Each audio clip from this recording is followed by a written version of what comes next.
Eu gostaria de abrir com vocês a palavra de Deus no capítulo 15 de Lucas. É um texto bastante conhecido de nós todos. Mas eu gostaria que você dedicasse a sua atenção a ele nesse momento. Lucas, capítulo 15, a partir do verso 11. Continuou. Certo homem tinha 2 filhos. O mais moço deles disse ao pai: Pai, dá-me a parte dos bens que me cabe, e ele lhes repartiu os haveres.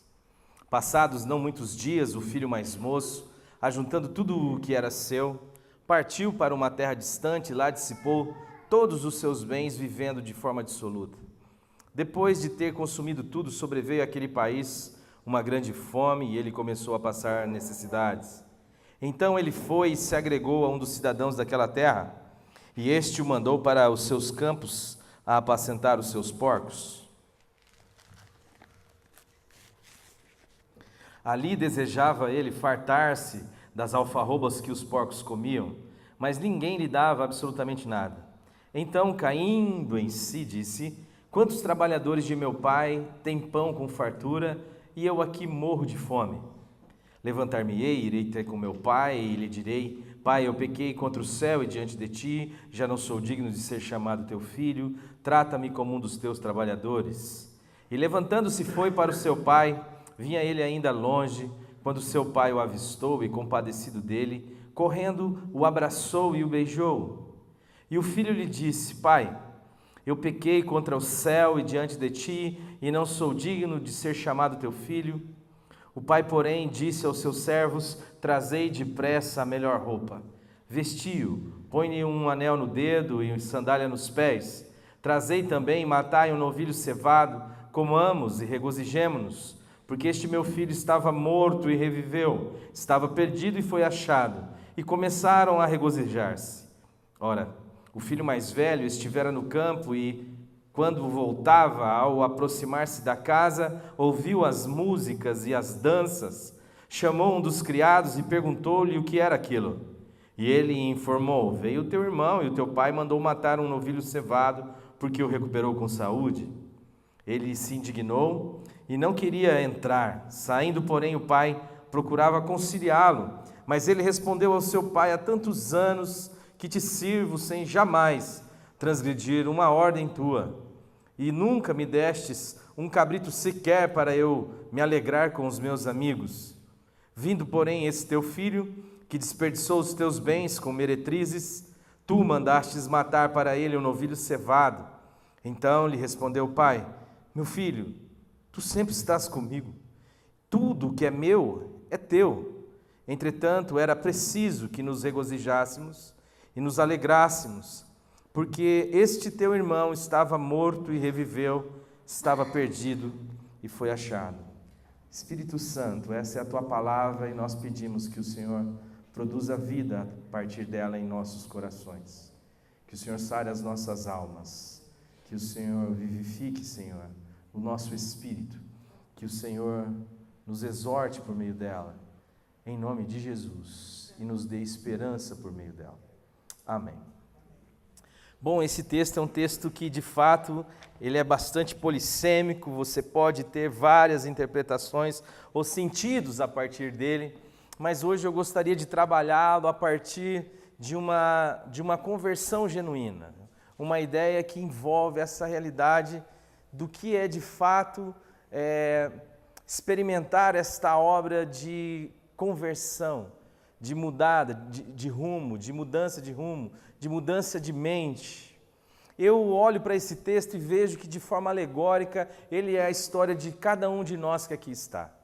De cada ser humano que pisou nessa terra, pode experimentar este tipo de história, como sendo a história da sua própria vida, apenas se distinguindo por qual lado da estrada você e eu iremos caminhar.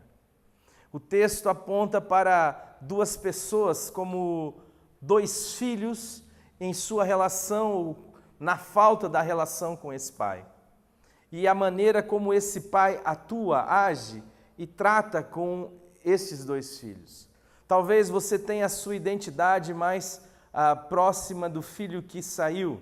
Talvez você se identifique um pouco mais com o filho que ficou. Este pode ser um lado esquerdo ou lado direito da trilha que estamos seguindo, mas inevitavelmente cada um de nós pode se identificar com o texto que aqui nós acabamos de ler.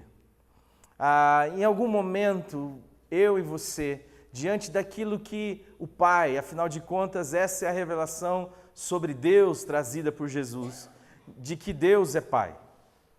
E isto sempre foi o desejo no coração de Deus, desde quando você abre as Escrituras lá no início, no mais tenro início, lá em Gênesis, no capítulo 1, você vê que o desejo de Deus é expandir a sua família, é fazer dos homens, ou do homem, ou do ser humano, seus filhos.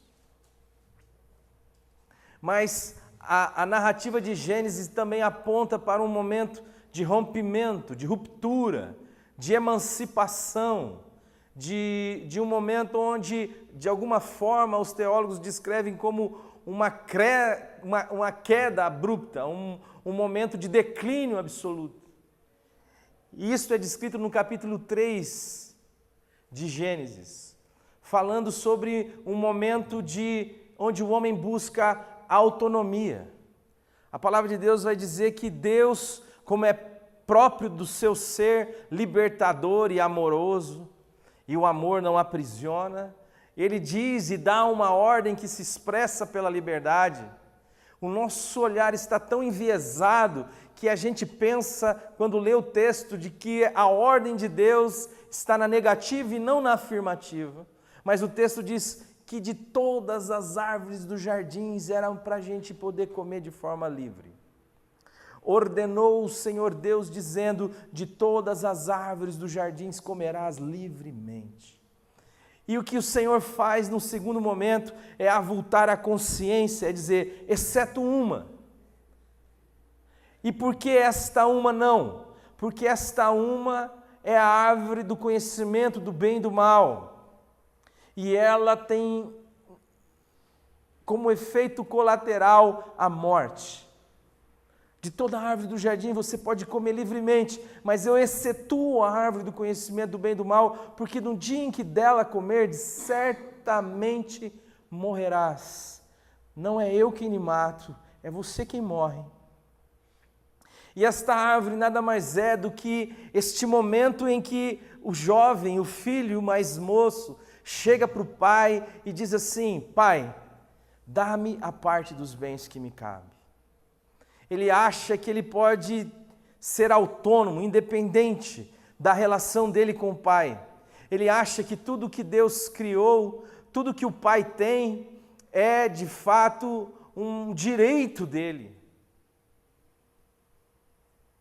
Mas ele não quer viver isto em relação, em comunhão, em conexão com o seu pai. Ele quer viver isto a partir de si. E isto carece de esta realidade onde eu penso poder viver a vida a partir do conhecimento do certo e do errado. Onde eu acho que sei o que fazer, onde eu acho que eu tenho o controle da minha vida. Que eu posso administrar a minha vida independente do Pai. E em algum momento da minha ou da sua história, nós fomos vivendo e abraçando esta ideia como algo possível, plausível, sábio. A ideia de administrar a própria existência e as demandas do viver e de existir, como se eu mesmo pudesse me bancar, sem entender que o Pai é a fonte, que à medida do momento que eu rompo com o Pai, aquela provisão que eu adquiro, que eu acho que mereço, ela tem um fim, ela tem um limite, que é a própria realidade da nossa vida. Nós saímos dessa dimensão de comunhão, entramos num processo de autossustentação. Para isso precisamos saber o que é certo e o que é errado, e achamos que a partir disso poderemos então administrar como se deuses fôssemos a nossa própria vida. Então seguimos o nosso rumo, criamos os nossos projetos, fazemos o que achamos que deve ser feito, e não nos atentamos para o fato de que muitas coisas que estão à nossa volta fogem ao nosso controle. Eu não sei quando o dólar cai, eu não sei quando a crise chega, eu não sei quando a fome vem. Eu penso que sei. Vou vivendo na busca de tudo aquilo que eu penso encontrar algum contentamento. A minha vida passa a ser a usar os meus recursos na tentativa de evitar o sofrimento. O sofrimento passa a ser algo que eu desprezo, eu passo a ter um viver hedonista, é a busca da felicidade pela felicidade. Tem um cara que eu estudo que diz que quando você busca algo nesse sentido direto, você nunca consegue atingir e obter, e a felicidade é uma delas. Mas na verdade esse cara que eu estudo só pode dizer isso porque Jesus já disse isso antes. Nenhuma vida sendo vivida para si, nenhuma vida sendo gasta na tentativa de evitar o sofrimento ou o desgaste, consegue encontrar êxito. Na verdade, de fato, se sobrecarrega ainda mais nesta tentativa e a vida, a própria vida, passa a carregar um peso sobressalente que a dificulta, inclusive, a vivê-la de forma comum e natural. Na tentativa de não sofrer, nós sofremos. Na tentativa de administrar a nossa vida, o nosso coração se enche de medo, de temor, de pavor, de saber se o caminho que estamos tomando é certo ou errado. Porque, de fato, nós temos muitos limites, limites que o Pai não tem. Porque o Pai nos antecede. Porque o Pai sabe de todas as coisas. Porque o Pai dele flui a provisão. Mas esse jovem então sai. Ele simplesmente sai e vai administrando a sua vida. Como muitas vezes nós fazemos isso, é interessante que a palavra no original grego ali de haveres é na verdade a palavra bios. E bios fala de vida. É como se você dissesse assim: Deus, deixa comigo, Pai, deixa comigo. Fazendo uma referência entre o Pai e Deus, entre o Filho e nós. Deixa que o mais importante para mim é que eu administre a minha própria vida sem nenhuma espécie de ingerência, de interferência, de relação com aquilo que o Senhor quer ou vai fazer. E por que a gente age dessa forma? Não seria bacana de alguma maneira você poder viver a vida compartilhando com o Pai a sua vida, a sua história, as suas decisões, os seus sonhos, os seus projetos? A gente rompe com isto porque nós temos medo de que em algum momento esta vontade do Pai seja contrária a nós. E como eu não posso ter uma vontade contrariada, e como eu sei e desconfio que as coisas que eu quero, desejo e penso fazer são de fato contrárias às realidades que eu vejo no Pai, então eu prefiro romper a relação e me tornar o administrador da minha própria existência. Mas o texto vai dizer que este jovem então pega a sua própria vida. O que é a sua vida, meu irmão, minha irmã? Como você tem vivido a sua vida? Quem tem administrado a sua vida? Qual tem sido a relação com Deus da sua própria vida? Como você tem compartilhado a sua existência com Deus, como expressão do culto, de um culto que não acaba, de um culto que é eterno, de um culto que permanece mesmo depois que a gente vai embora desse lugar. Esta vida que é vivida na dimensão da comunhão com o Pai, na dimensão do happy hour, do churrasco, na dimensão do amor. A gente simplesmente rompe porque sabe que em algum momento nós seremos contrariados e eu não posso dizer não a mim. Eu não sei dizer não a mim mesmo. Eu comi desta árvore do conhecimento do bem e do mal e passei a ser o aferidor do certo e o errado. E a minha maneira de aferir o que é certo e o que é errado tem a ver com o meu umbigo, com a minha perspectiva, com a minha forma de ver, com os meus interesses, com aquilo que eu acho que vai trazer contentamento e alegria para mim.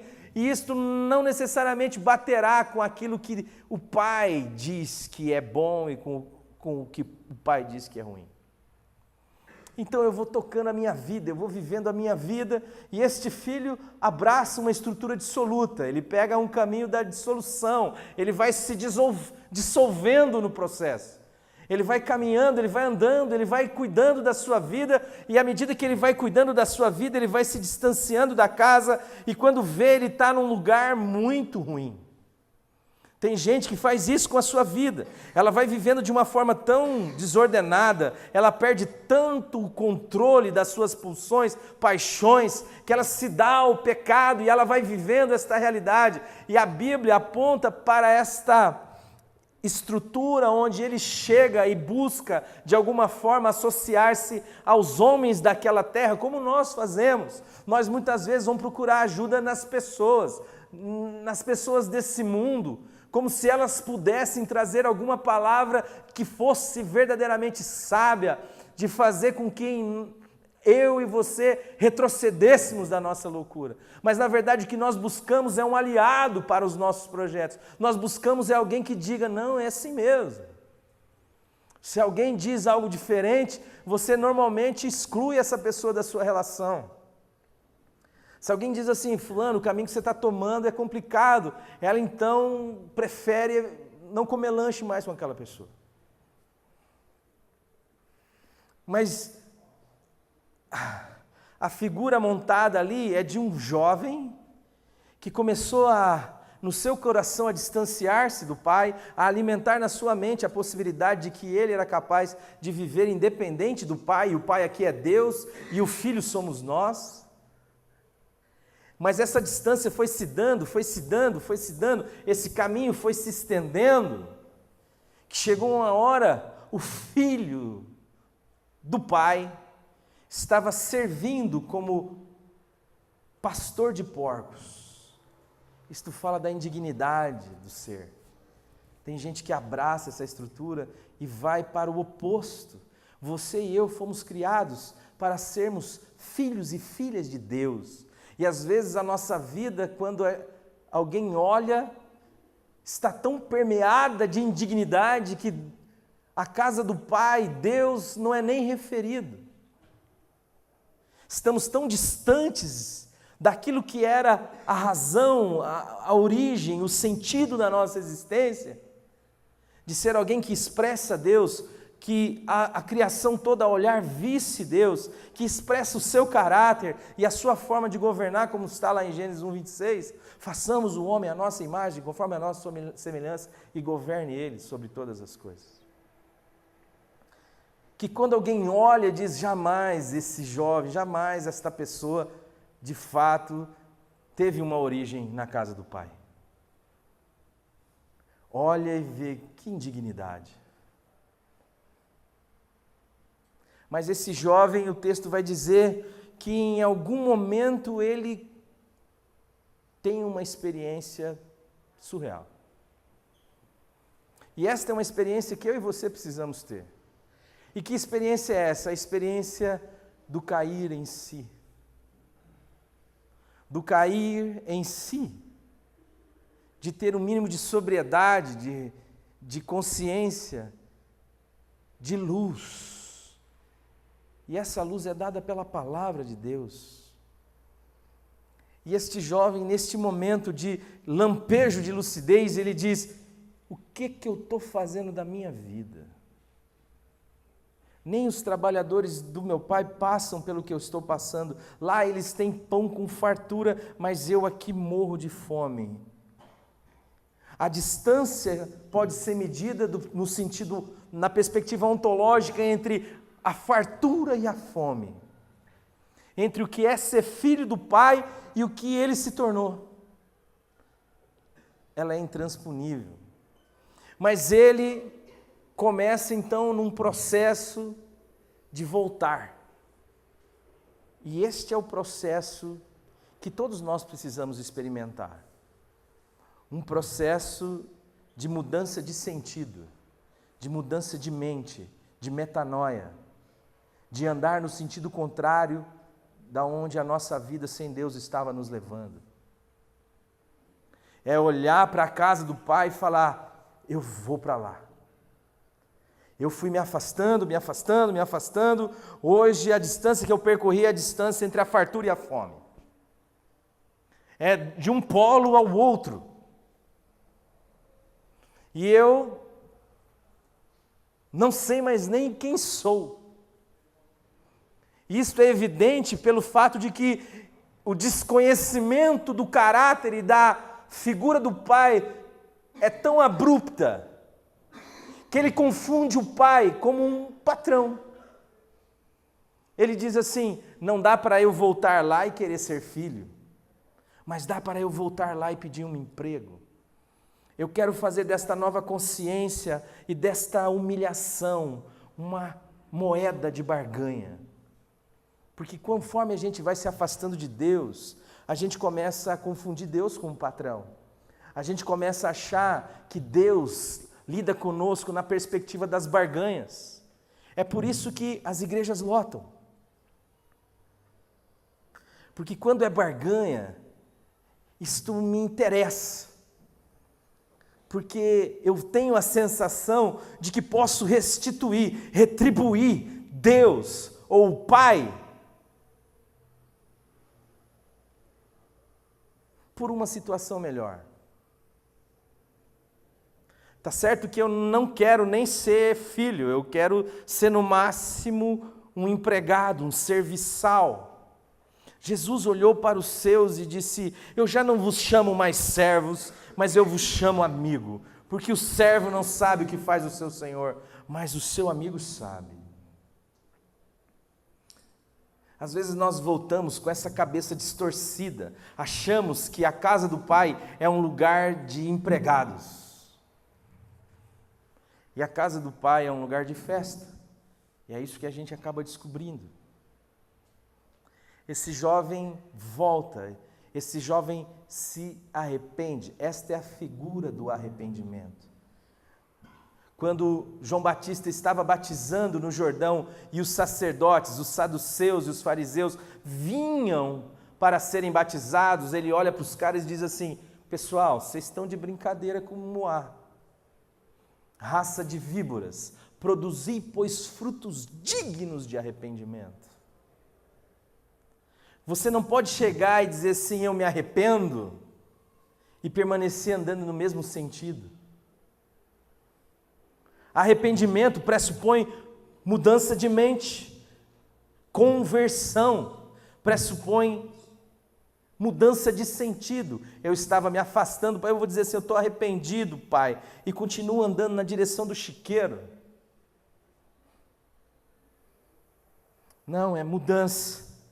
E quando eu vou andando em direção ao Pai, eu vou chegando, mas eu ainda tenho essa mentalidade, porque eu me distanciei demais, achei que vou encontrar lá um barganhador, que está interessado em algo que eu posso fazer por ele.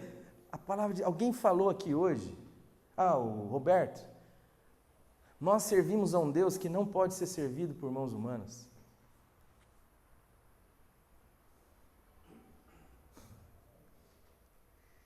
Como se de alguma coisa precisasse. Deus não precisa de absolutamente nada, porque Deus não quer empregados, Deus quer filhos, Deus quer relacionamento.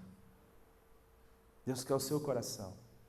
E ele volta, e o texto vai dizer que de longe o pai o vê, e o pai sai correndo em direção a ele, sem nenhuma palavra de repreensão, sem nenhuma fala do tipo: eu não te disse? Cachorro, você não queria ir embora?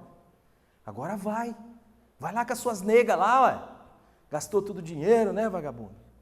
Não, o que você vê é algo exuberante e escandaloso para nós. É um Deus que nós não aprendemos assim. Ou temos dificuldade em aprender assim. Eu fico impressionado com a distorção que nós fazemos do Pai de Jesus.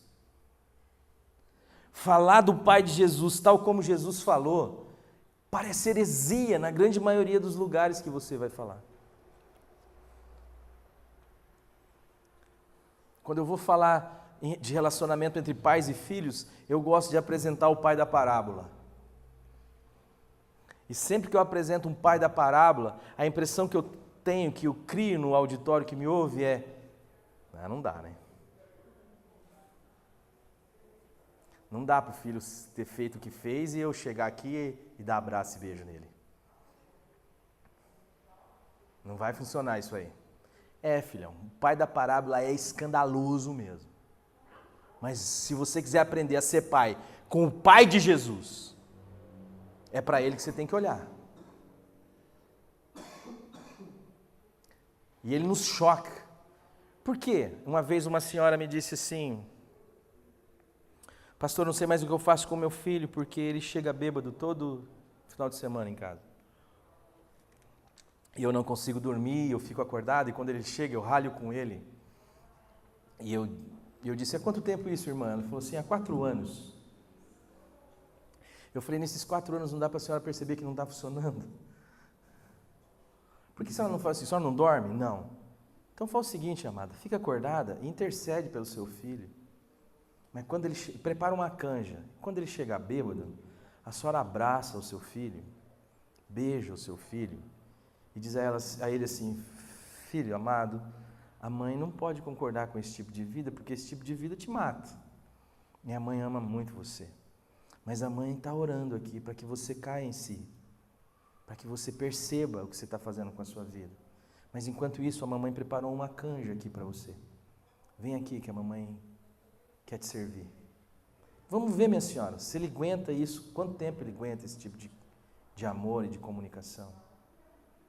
Mas a gente acha que isso não funciona, porque a gente tem dificuldade em aprender com Jesus quem é o Pai. Esse filho está voltando e ele percebe um pai pendurado no seu pescoço, ele tenta colocar o textinho dele em voga, mas o textinho dele não funciona para absolutamente nada. Ele diz assim: trazei depressa a melhor roupa, colocai uma sandália no seu dedo, ou no seu pé, um anel no seu dedo, e vamos matar um bezerro cevado. É a figura do sacrifício de Jesus. Sabe de uma coisa? Sempre que você faz algo ruim, alguém teve que pagar por esse algo ruim. Isso custou o sangue de Jesus Cristo. Não dá para Deus dizer assim: não, tudo bem. Uma vez o meu filho mais velho, meu filhinho mais novo, tinha mais ou menos um aninho e pouquinho, estava começando a andar. Eu fui falar numa formatura e tinha uma poça d'água. O meu filho mais velho, devia ter uns 5, 6 anos, deu a volta na poça junto com um amigo, ficou do lado de cá e falou para o Mateuzinho: vem, Mateus.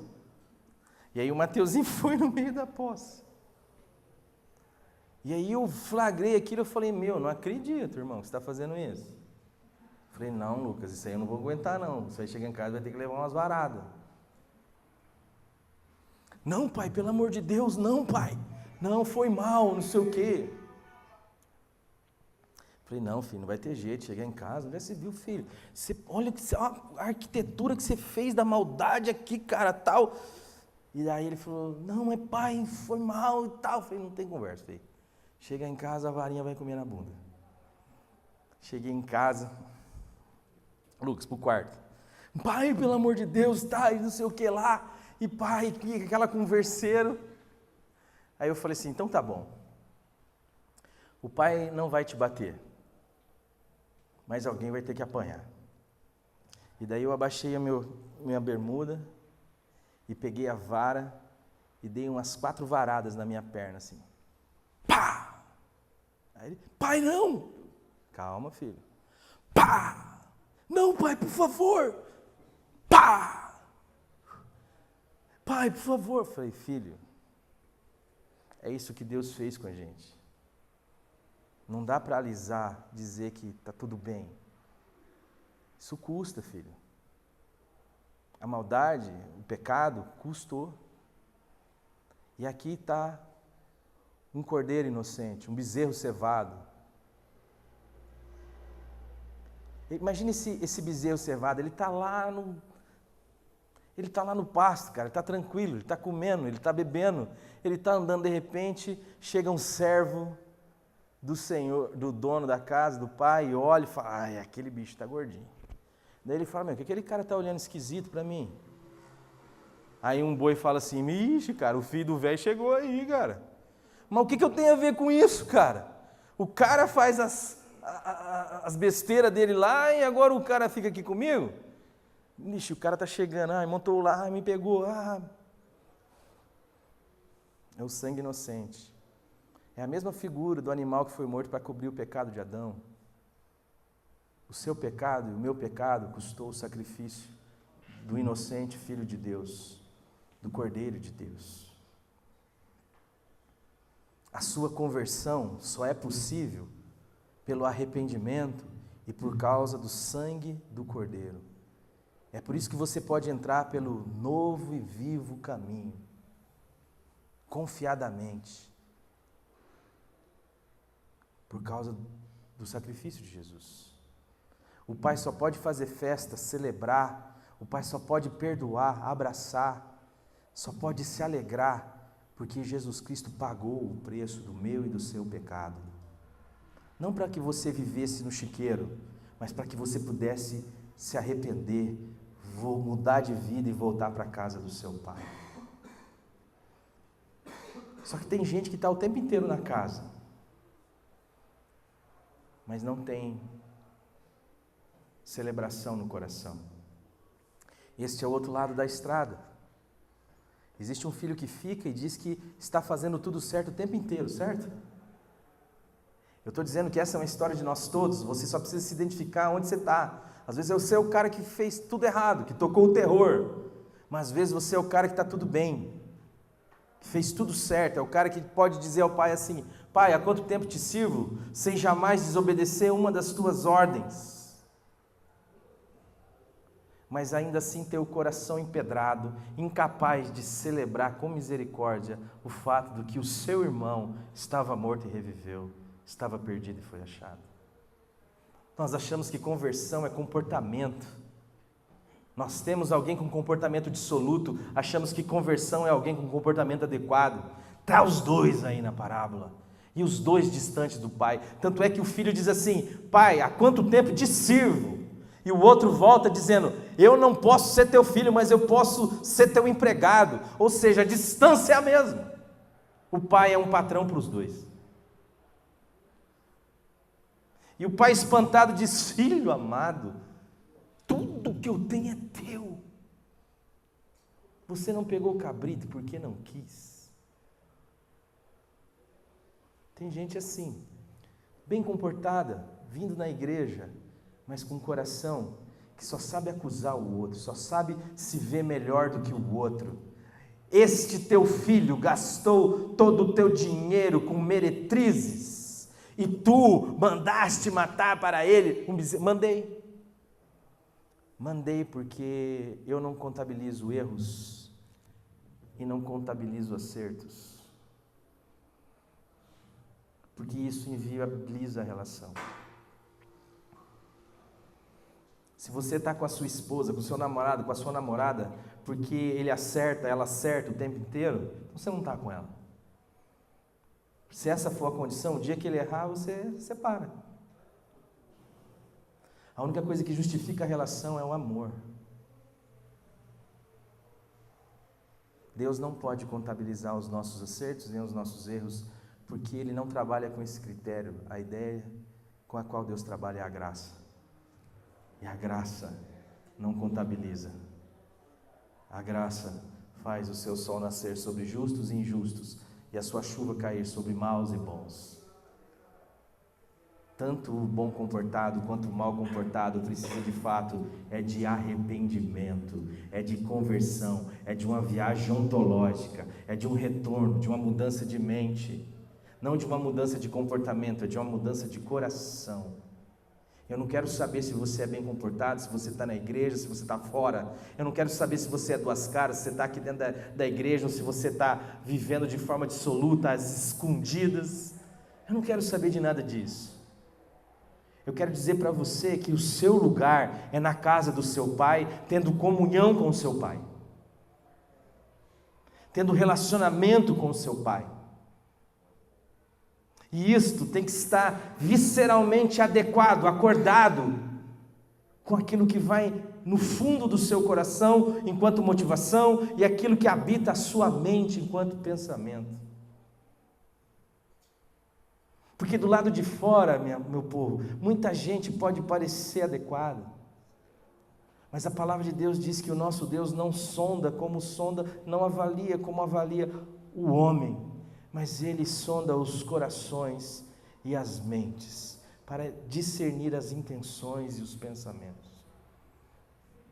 Eu estou falando de conversão, estou falando de arrependimento, mas de um arrependimento genuíno, que carrega consigo a mudança de sentido para a vida. Eu estava vivendo na casa, mas sem comunhão com o Pai, e agora eu quero partilhar da festa, eu quero fazer parte da celebração, eu quero ser apoio para o meu irmão que estava perdido e foi achado, que estava morto e reviveu.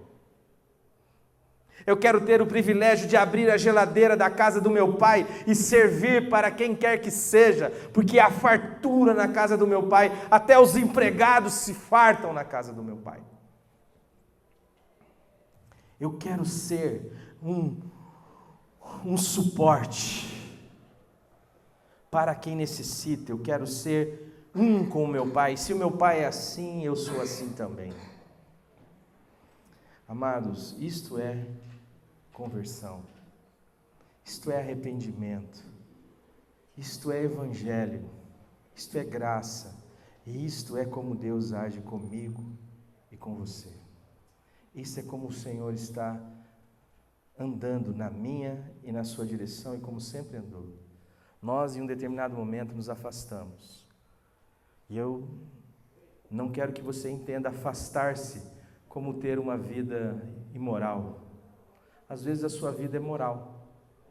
Você jamais vai gastar o seu dinheiro com prostituta. Você jamais vai gastar o seu dinheiro ou a sua vida em prostíbulos. Mas e o seu coração? Você vê no Pai um Pai? Você celebra com os perdidos? Talvez você foi esse cara que foi até as últimas consequências. E agora o Pai lhe chama de volta, não para você ser um bom cidadão, mas para você ser um filho, uma filha de Deus, que expresse Deus, o seu caráter e o seu governo. Que expresse a vida, que administra junto, que partilha junto, que celebra junto, que sofre junto, que vive em unidade, em comunhão com o Pai. E tudo isto só é possível por causa do sangue de Jesus. Tudo isso só é possível pela graça de Deus. Tudo isto só é possível pela vitória do Cordeiro Santo de Deus que tira o pecado do mundo. Às vezes eu vou pregar em alguns lugares e as conversas que eu ouço é que se a gente pregar desta forma, as pessoas não entenderão a graça. Eu não tenho outra graça para pregar. Se você entender ou não entender, a questão não é minha. A questão é que a graça de Deus é assim, escandalosa. E ela não faz para que você viva a sua vida de forma dissoluta. Ela atua para que você possa ser tirado do chiqueiro ou do cativeiro do seu comportamentozinho adequado, moralzinho. Ela existe para que você conheça a verdade. Mas ela antecede a verdade como graça. É por isso que a palavra de Deus vai dizer que a lei veio por intermédio de Moisés. A graça e a verdade vieram por meio de Jesus Cristo. Antes de você saber quem você é, você precisa da graça de Deus, porque senão você não suporta. Ou quem você se tornou, porque o que você é para ser é Jesus. Se você quiser a sua identidade de volta, olhe para Jesus. Nele você tem a sua identidade de filho restaurado. É lá que você descobre quem você deveria ser, como você deveria agir, o lugar que você deveria estar. Isto é conversão, amados. Isto é evangelho. E eu gostaria que você agora no seu coração dobrasse a sua cabeça e meditasse nas coisas que foram ditas, e eu quero orar com você. Desta forma, eu também gostaria que depois o Maurício viesse aqui à frente, o Cristiano e sua esposa também, e a gente vai celebrar este novo e vivo caminho que o Senhor Jesus abriu no seu corpo, para que a gente possa voltar para a casa do Pai, para que a gente possa deixar de ser um religioso contumaz, para que a gente possa de fato ter uma mente nova, ter um novo nascimento, ter uma vida nova, ter um coração novo, ter um coração que é um com o do Pai, e nós possamos celebrar como família de Deus o corpo de Jesus Cristo que foi dado e o seu sangue que foi vertido, para que nós pudéssemos voltar para a casa do Pai. Pai querido, em nome do Senhor Jesus Cristo, o Senhor sonda cada coração dos nossos irmãos aqui, e o Senhor sabe, Pai, como falar, como tocar. A Tua palavra, ela é mais penetrante, Senhor, ela divide, Senhor, juntas e medulas, espírito e alma. Ela é capaz de discernir as intenções do coração. Eu louvo ao Senhor por esse tempo que o Senhor nos deu aqui, pela Tua palavra, que é capaz, ó Pai, de nos sondar. Gera em nós, Senhor, vida por meio dela, gera em nós fé por meio da Tua palavra, gera em nós, Senhor, conversão, mudança de mente, arrependimento genuíno, frutos dignos deste arrependimento, Senhor, para que a gente possa viver o tempo inteiro, Senhor, na Tua casa, para que todo lugar seja a Tua casa, para que a Tua casa seja cada um de nós, Senhor, e onde 2 ou mais de nós se reunir, aí se erija uma catedral, Senhor, porque o Senhor habita nos Seus filhos. É assim que Jesus nos ensinou, que o Senhor viria e faria em nós morada. Pai, nós queremos Te louvar por tudo, Senhor, e Te agradecer demais, ó Pai, pela obra do Teu Filho amado. Em nome dele que nós oramos. Amém.